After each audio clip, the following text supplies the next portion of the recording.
Welcome back, everybody, to Good News, Bad News, the Libertarian Christian Roundtable, brought to you by the Libertarian Christian Institute. I'm joined by Norman Horn, Kerry Baldwin, and Mike Meharry, and we are going to talk about all the news that has affected you in the past several weeks. And starting off with the fact that we are just about to wrap up Black History Month, and something that's actually not very new or news, I should say, to libertarians is the fact that the government has been actively working against Black people for a very long time. And we're going to have Carrie actually explain this in one particular episode or case might be. So, Carrie, I'm going to have you explain what the heck was going on with Billie Holiday. Yeah, so Billie Holiday is in my background here, and this was prompted by some advertisements that I kept seeing on Facebook for a new drama that Hulu is putting out, which is coming out tomorrow. Well, July 20, For us, excuse it's me. tomorrow. Yeah. For us, it's tomorrow, February 26th. And it's called The United States versus Billie Holiday. And at first I was like, well, what's this about? And I dug into it. And Billie Holiday was a very famous jazz blues singer of the 30s and 40s. Um, and she sang many songs, but there was one song that some guys in the federal government didn't like. It was called Strange Fruit.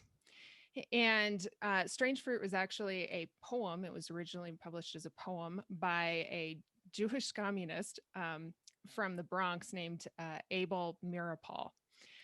But it happened to be a poem about a lynching of an African American. So the song is very dark. The lyrics are incredibly dark. You can find it on YouTube now. But for Billie, it really resonated with her because she said that those were things that were still happening in the South at the time, and so she decided to sing it. And the some people from the federal government, Federal Bureau of Narcotics, to be exact, heard her singing it and didn't like what she was singing. They didn't like the message. They didn't like that, um, that it was basically activism through her art, through her performance.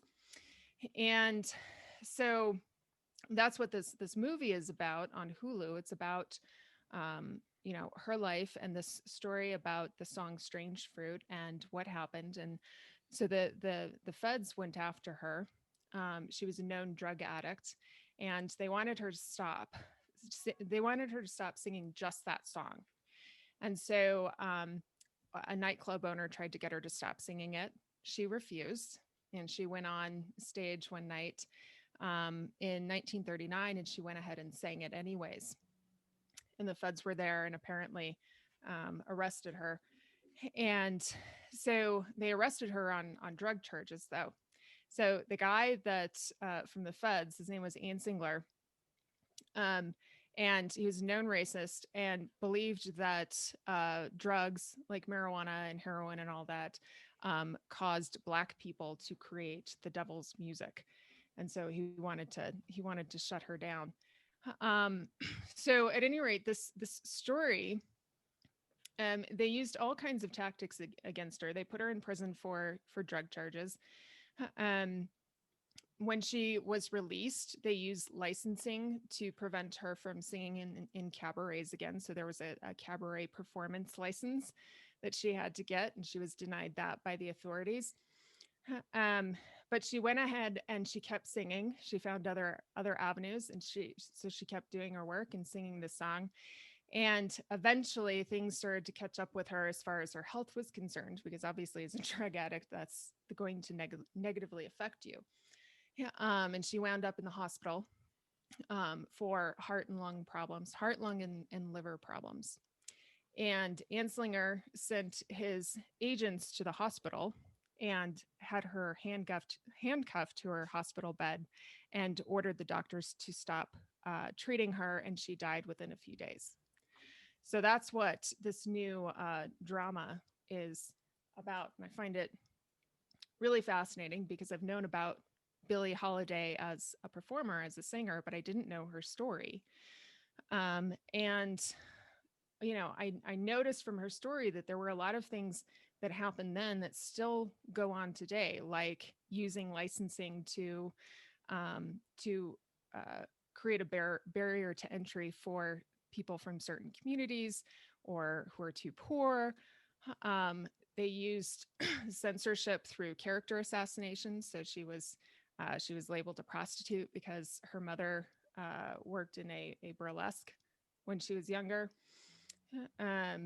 And of course, they used uh, war on drug tactics before there was an actual war on drugs. So the site Rotten Tomatoes, as far as the critics are concerned, have given it sort of a meh 57% rating. Norm tells me that that's probably good news. It's probably going to be a That's good better thing. than But Trump did in the election. So I mean, so at any got to be rate, worth something. yeah, I will just put a little caution out there. They do have it looks like they do show scenes of illicit drug use, and I think I saw one scene of a lesbian kiss. But it might be something interesting to check out to understand this, uh, the history of Billie Holiday and what she was singing for.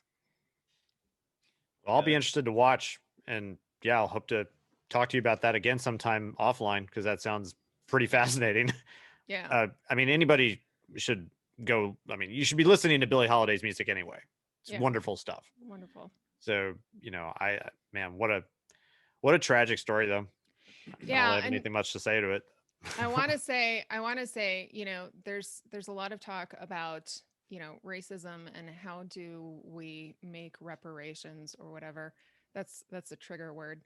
But, living in New Mexico, we have Native Americans living here. And the one thing that I've learned about trying to get to know their history is to just sit and listen to their stories. And so that's what drew me into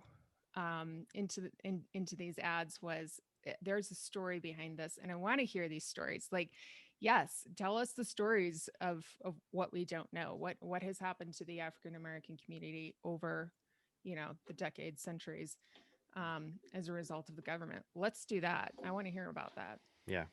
It exposes a myth that I think is really prevalent today, that centralized government is a friend of minorities. Yeah.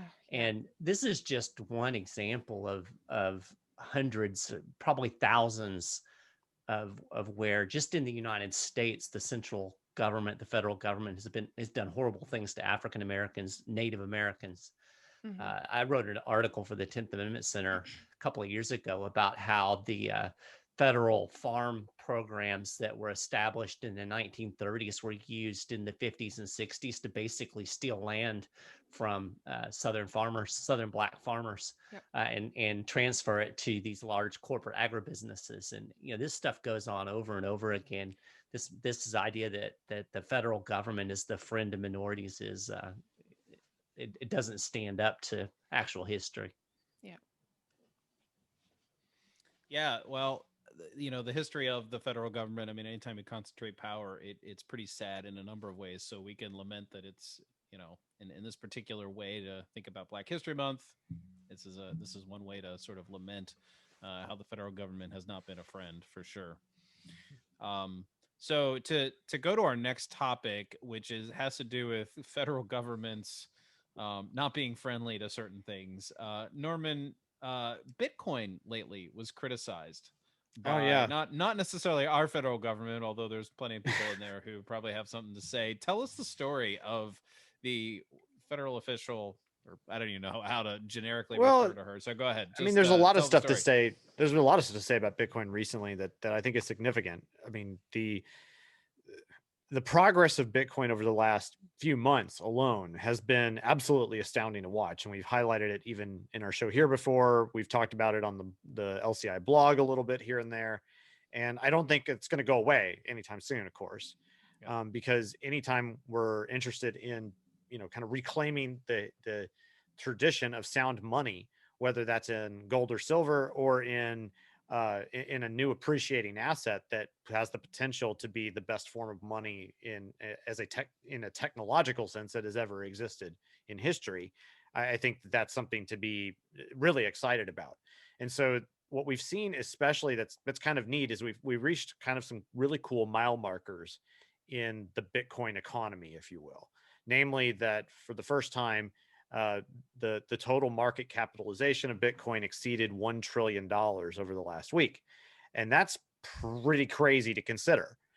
Yes, we've seen a pretty substantial run up in the last 3 months, and in fact, of course, we're seeing even right now a pullback, and that's not insignificant, and that's okay. We can admit that, but the fact that we've crossed that little barrier, yeah, it's kind of arbitrary. Yeah, it's going to go back and forth, up and down, and cross it again. That this is the first time it happened, and I just think that's notable. It's something that, like, the fact that this has happened, and in a period of essentially 12 years, we've gone from a white paper that explains some aspects of code and solve things like the Byzantine general problem and the putting together of cryptography and the blockchain and all of these ideas, and it's now a $1 trillion asset, is really, really cool. But also in the last week, we had some pretty funny stuff occur. Of course, there's market manipulations going on all the time, and the Federal Reserve is the chief among those. And something that kind of was funny that occurred was that we saw Janet Yellen talking about Bitcoin this week, and in fact, it's kind of notable to remind ourselves that nowadays, whereas 5, 6, 7 years ago, if you heard anybody from the Federal Reserve talking about Bitcoin, it would have been like, well, what's a Bitcoin? But now it's common parlance. Now blockchain is a thing. Now the tables have been turned, and they're running scared. So I think that's pretty exciting, and I just wanted to share this kind of interesting picture that came that came recently. And so here we go. You cannot make this stuff up. It turns out that Janet Yellen was in a press conference over on February 22nd, noted that Bitcoin is extremely inefficient, but that within another 48 hours, the Federal Reserve System went completely down and in its ability to send money back and forth from banks. Oops. So while, yeah, it's like big oops there, huh? Whoopsie. Whoopsie. I guess you can't stop the inevitable. And that's what's great about Bitcoin, is that it's now to the point, I would say, where it has reached a measure of inevitability. And the feds are going to run scared. Like, they can't stop this anymore. So this is an exciting thing. It's kind of interesting because not all Austrian economists have really come down and really agreed on what Bitcoin has the potential to be and become. And that's kind of, I think that's a little lamentable. There have been, we'll admit that the tides are even changing on that. I think we're realizing, even amongst Austrians are realizing kind of that this is for real. And they're realizing that perhaps monetary theory is due for some updates a little bit. And that's okay. Like, that's the way this stuff runs. I mean, we accept that as part of the process of doing economics. And so at any rate, I think it's super exciting to see that Bitcoin is making these huge inroads, and I'm excited to see where it leads next. We're to the point where, the sky's the limit. So there's a lot of things to learn. And if you're curious, you're not sure what Bitcoin is or how it works and whatnot, we've talked about it here in our show here. We've had podcasts about it, and we can recommend all sorts of resources to learn more. Yeah. We'll probably put out more in the future. But suffice to say, this is not financial advice by any means, but it's worthwhile learning about sound money standards, and a good book that I hope that that we'll hopefully get the author on the podcast at some point. It's Saifedean Ammous book, The Bitcoin Standard. Check it out. And yeah, I think this is an exciting time to be into sound money in a new way. Yeah, sounds great. Sorry, I couldn't resist the transition there to end. But well, it's funny. We were talking about before we went on here about how libertarians aren't always great to catch on to good ideas.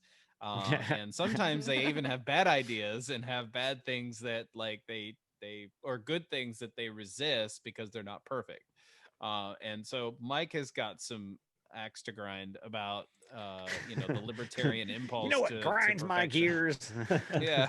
Well, I mean, it's time for the boomer. Okay. Dude, Mike, you're man. taking all my words out of my mouth. Like, it's like, well, he is the the resident boomer. He's not. I a am boomer. not a I boomer. know. I know. I am Relative. Yeah. Okay. Yeah. Whatever. Hey, So I have relatives who are boomers too. Wait, watch it. right. So I'm gonna pick on our people here for a minute. For me, I think most people probably know, but I'm the communications director for the 10th Amendment Center, and we do a lot of legislative work, policy work, particularly at the state level. And this time of year is our busiest time of year, so I'm up to my eyeballs in bills. In fact, I looked today. We're tracking over 450 bills right now in state legislatures across the country that in some way undermine federal power. So that's pretty cool. But yeah, the thing that's frustrating about libertarianism is that I think a lot of us are really, really good at ideas. Like we're ideas people, and we're really good at philosophy and those type of things. But man, some of us are really, really bad at actual political strategy.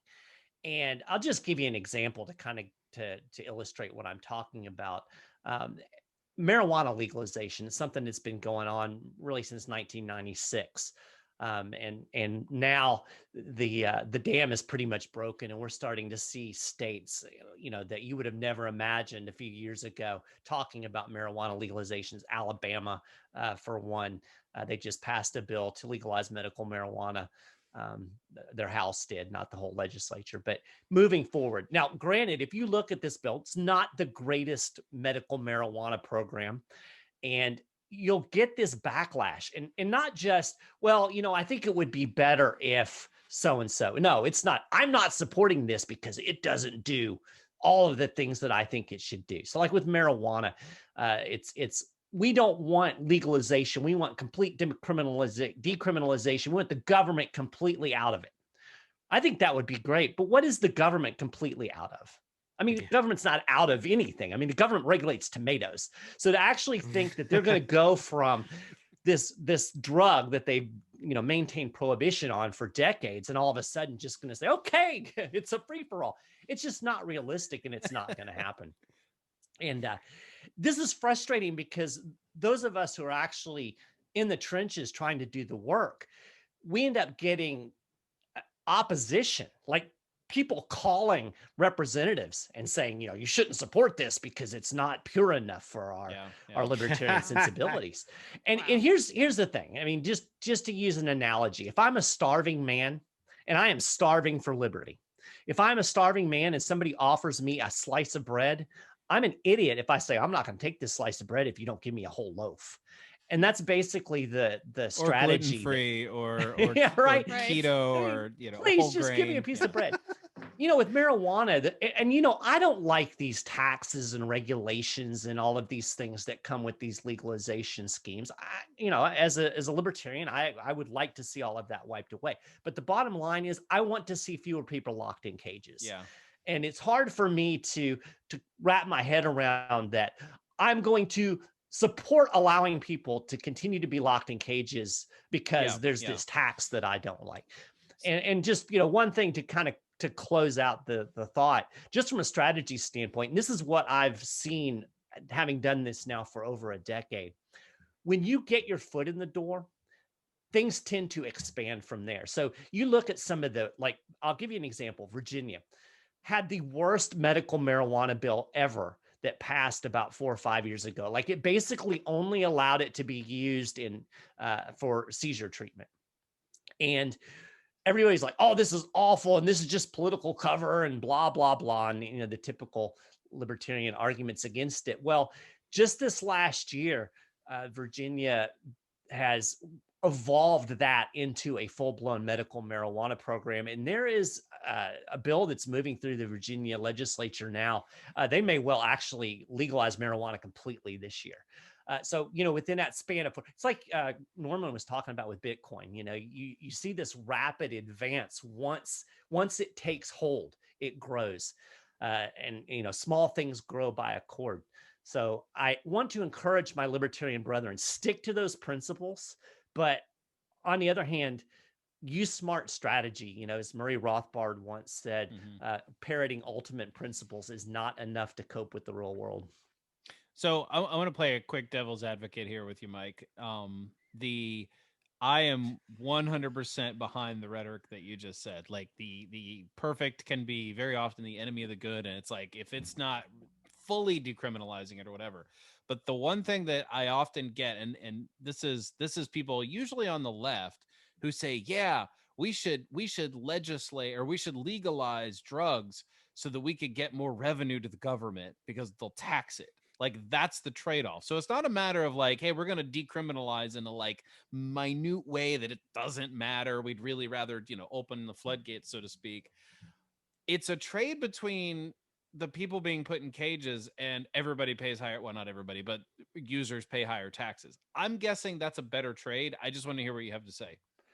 Well, yeah, I mean, and it's like anything. There's always analysis. There are bills that I'll look at and think, this is just a bad bill. This is going to go nowhere in the future. But the interesting thing is, again, you're just talking about the marijuana issue. These bad things that are baked into these bills, like I said, they tend to get better once you get your foot in the door. Taxes tend to get lowered. Restrictions tend to get loosened. One of the big beefs against the marijuana bills early on was that, well, it doesn't do anything for people who have already been convicted. They've got convictions on there. They don't have any provisions for expungement or clearing off records and whatnot. And then lo and behold, once we started seeing a bunch of states legalize, then all of a sudden there was this big wave of expungement legislation. And now almost every legalization bill has expungement built into it. So, it's again, you get the slice of bread and then you've got another slice you can slice off. Yeah. If you never give get it your time, foot we'll get to it.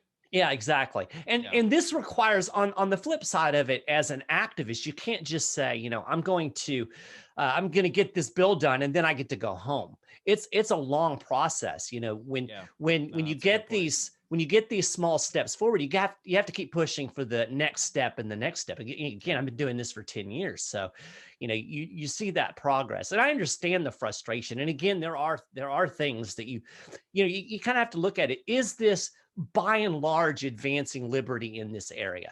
And if you can answer yes, then let's move forward with it and then make sure that we're moving forward again after that. And if it's not advancing liberty, if the trade-offs are too great, then then maybe that's the time to oppose it.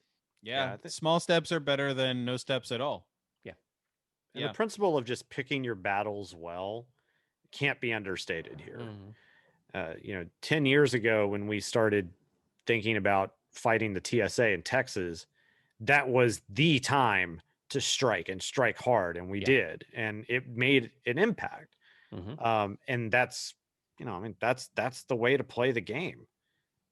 You're more than likely, or it's entirely possible you'll be like us. And, we didn't really win per se, in the sense of getting all our things passed or whatnot, but you make an impact that shifts conversations. Right. It shifts that Overton window of what's acceptable.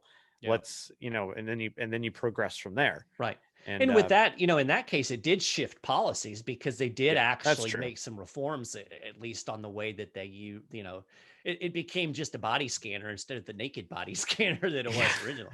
Well, there were definitely positive repercussions that came down the line as a result of the work.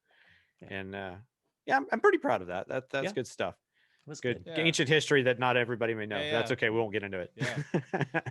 Well, speaking of moving things forward, we're going to go to the next segment, which Norman didn't realize that he was going to ruin my perfect segue from talking about small steps and giant leaps for mankind or something like it, because I just have to, go with those kinds of jokes because I'm unoriginal enough to come up with my own. No, I'm just kidding. So let's see, from when we're recording this, it's been like a week.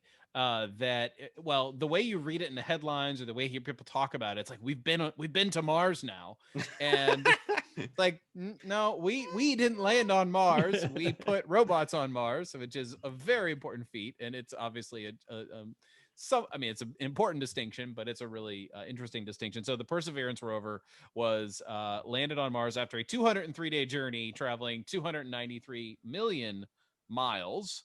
So incredible. I mean, we somewhat take it for granted, but if you do any sort of like, I don't know, a couple hours worth of research on what it took to get to the moon, what it took to get a man into orbit, get a man to the moon, do all the things that we're doing, get to the space station, build the space station, it's just like, nope, this is a big deal. Mars is a really long way away. Okay. So most of the world, except people like Ken Ham, are really excited that, humans and science has moved us to the point where we can, I mean, if you look at the little image that's behind me here, like that's sort of what's going on. There's, I don't even remember what they're called. The rocket hovers at like 60 meters above and then lowers the rover down. Like, that's just pretty cool. And we got to watch it with essentially live. There were cameras on it that were like cameras we think of as decent cameras. And now we've got audio equipment on Mars, listening to the wind on Mars. So insert static here. But no, it's really cool. It's like, some people are kind of like, okay, you heard a windstorm on Mars and you could figure out how fast it was going. Okay, fine. We're, fish to feet stage here in the exploration of Mars. But it's a really cool feat. But really, one of the reasons that I wanted to bring this up is because this is bringing up the role of NASA, which might be the only government agency that is willing to welcome competition in its sphere. So I read an article, and I'm not going to pull it up, but I read an article about how private companies are now eroding the government's hold on space travel because you have Elon Musk, you have Jeff Bezos, and can't think of a few others. Richard Branson. They're kind of crowding out the government. So you normally don't get this kind of thing. And then all of a sudden, it's not like the government's regulating them out of existence.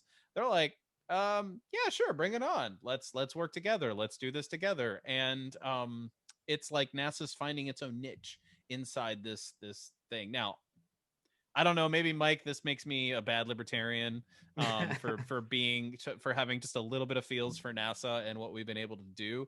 But we could also make the whole point that most like left-leaning economists would point out that we wouldn't have these iPhones and smartphones if it weren't for government or Tang, right? If it weren't for government inventions and funding and all that. So we could kind of flip it and say, you know what, NASA would be able to do a little less than it could, or a lot less than it could, if it weren't for private ventures doing what they're doing. So I guess we could say it works both ways. But I don't know. Am I right? Is it like NASA's okay with competition?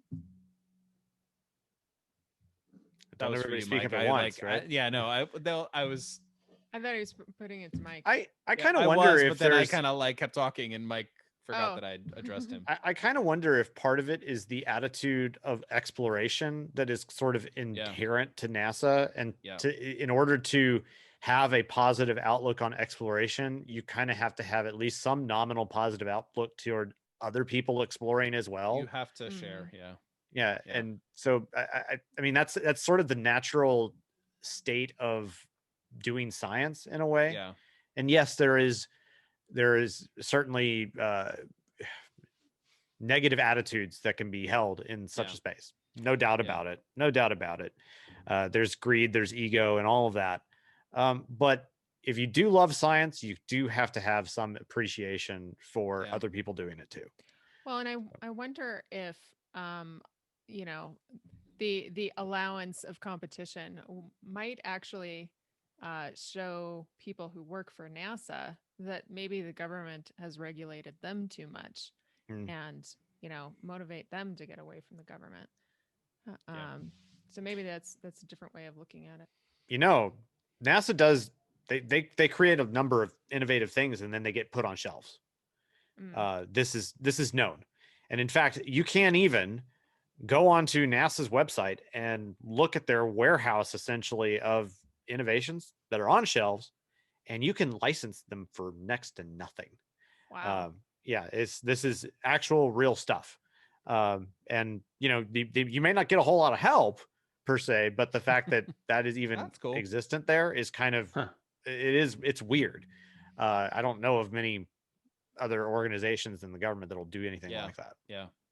I think the reason that another reason, I think the general spirit of exploration is really inherent in what NASA is doing. But I think the other thing is, like, in terms for NASA's existence, there is a sense of competition. If nobody's interested in what NASA is doing because they're not producing, the politicians aren't going to fund it because the public isn't interested. And they're like, well, why would we fund it if Elon Musk and Jeff Bezos's profits are already, you know, helping to go toward these endeavors? Like, why do that? So there is a little bit of like, all right, we need to compete in an important way, compete and participate in and partner with these organizations. That way they can actually survive, which you can't really say that about most other government agencies. So kudos to NASA for trying to figure out how to survive when the private, I can't believe I'm saying this, the private space is pushing them out. What? Great. So there's another reason we should let NASA sort of maybe.